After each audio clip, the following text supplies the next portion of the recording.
বেলের শরবত করব, রেডি করে নিয়েছি। বেল কিন্তু আমাদের গাছের বেল না, আমাকে দিয়েছে আমার একটা বৌদি। একটু জল দেব, কষলাবো জলটা দিয়ে,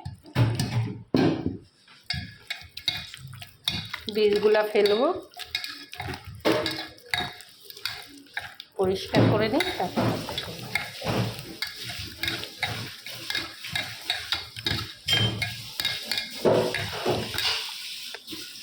বেলের শরবতটা গোলা হয়ে গেছে। আমি কি কি দিচ্ছি দেখুন। এটার মধ্যে নুন আছে, সাদা নুন আছে, চিনি আছে, একটু তেঁতুল আছে। এই যে তেঁতুলটা দেবো, চিনি দেবো, একটু নুন দেবো। গোলা হয়ে গেছে, সব বৃষ্টি ছাড়ানো হয়ে গেছে, এর মধ্যে দিয়ে দিলাম। পাইল করে নিই, তেঁতুলটা করে নিই, গুলে নিই।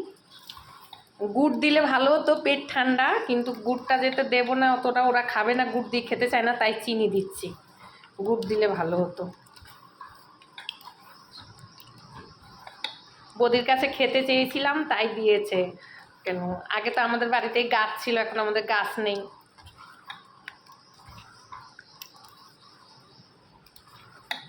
দুধ দেবো এরপর, হয়ে গেছে। দুধ দেবো, দুধের মধ্যে স্বাদটাই আলাদা দিকে খেলে।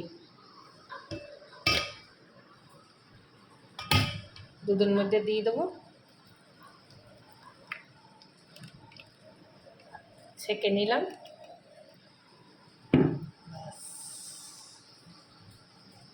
তেঁতুল যে দিয়েছি, দুধ কাটেনি, কালারটা দেখুন কি সুন্দর ছেঁকে নিয়েছি, কি ভালো লাগছে না দেখতে, টেস্টও আছে। কি বলবো আপনাদেরকে, বেলের শরবত দারুণ খেতে।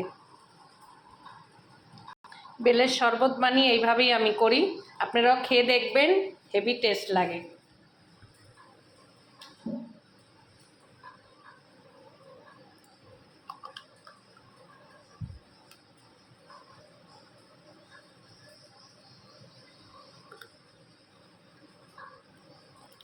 কালারটা দেখছেন, ক্ষীর ক্ষীর।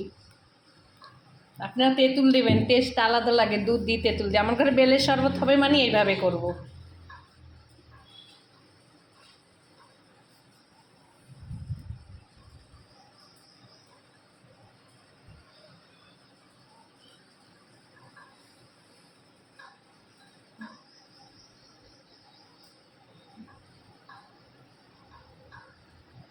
আমি খেয়ে দেখি কেমন হয়েছে।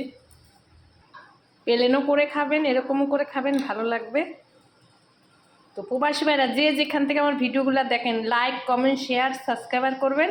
আর সবাই ভালো থাকবেন, রাখি।